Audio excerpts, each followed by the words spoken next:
Vous savez que le G13, c'est la troisième fois que nous rencontrons le président de la République qui a lancé cet appel à l'union, pour l'union sacrée de la nation.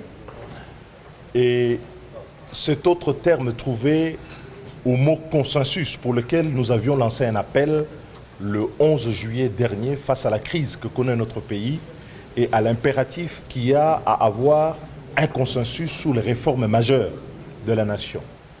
Et bien entendu, ce point de vue partagé, nous l'avons nourri avec le président de la République par rapport à la perspective qui s'est définie pour l'avenir du pays.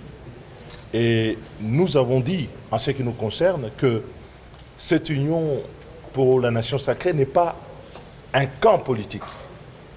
Il est une communion d'idées, de pensées et d'actions en faveur des réformes pour sauver le pays par rapport à la crise que le pays connaît aujourd'hui.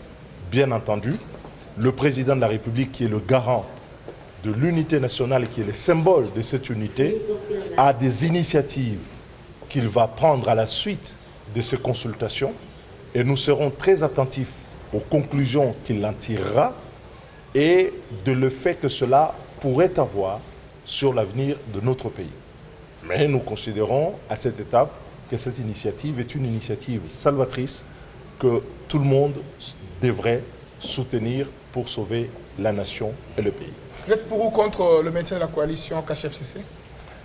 Écoutez, la coalition CACH ou FCC ne sont que de composition en regard de ce qu'est l'intérêt général.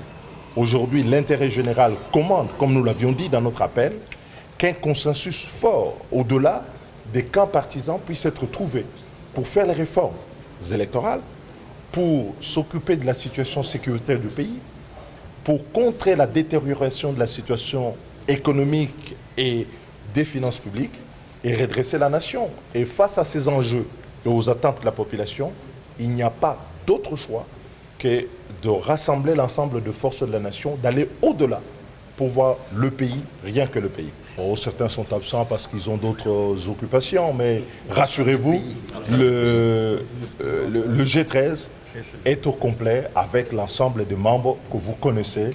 Et c'est ici l'occasion de dire que le G13 est en miniature un peu cette union pour la nation que vous pouvez voir. Chacun d'entre nous a son camp politique, n'a jamais renoncé à son camp politique, mais est engagé ici pour trouver des solutions par des réformes et par le consensus. Le consensus, ce n'est pas l'unanimité.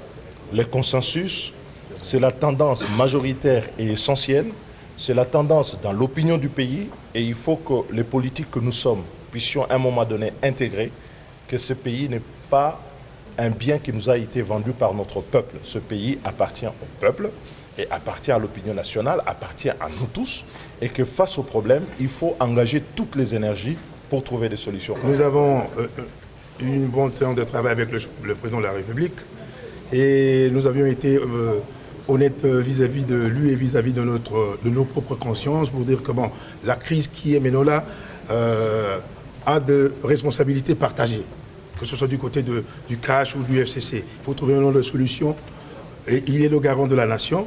Il doit se comporter comme un chapiteau en voyant l'intérêt supérieur de la nation, parce que entre ce qui se passe maintenant, la crise entre la coalition qui était déjà bancale, nous l'avions déjà dit lors de notre appel, on l'avait constaté très tôt. Il faut voir l'intérêt du peuple, où je trouve le peuple. Et le président a été perméable à tout cela. Et nous lui avons demandé également que dans tout ce qu'il va faire, après, il faut qu'on évite qu'on puisse rester dans une logique de confrontation. Parce que quand il y a confrontation, les conséquences sont imprévisibles pour tout le monde. Le président de la République nous a dit clairement que lui n'abandonne pas l'accord. C'est ce qui nous a été communiqué par le président de la République lui-même. Puisque lui-même n'abandonne pas l'accord, nous lui avons dit, comme vous n'abandonnez pas l'accord, essayez de voir le partenaire principal avec qui vous aviez signé cet accord. Et nous l'avions même qualifié, en rigolant, que cet accord, c'est un accord mystérieux, parce que personne d'entre nous le connaît. Seuls les deux le connaissent. Et alors, il faut que se retrouve pour requalifier la gouvernance générale de l'État dans le cadre de cet accord.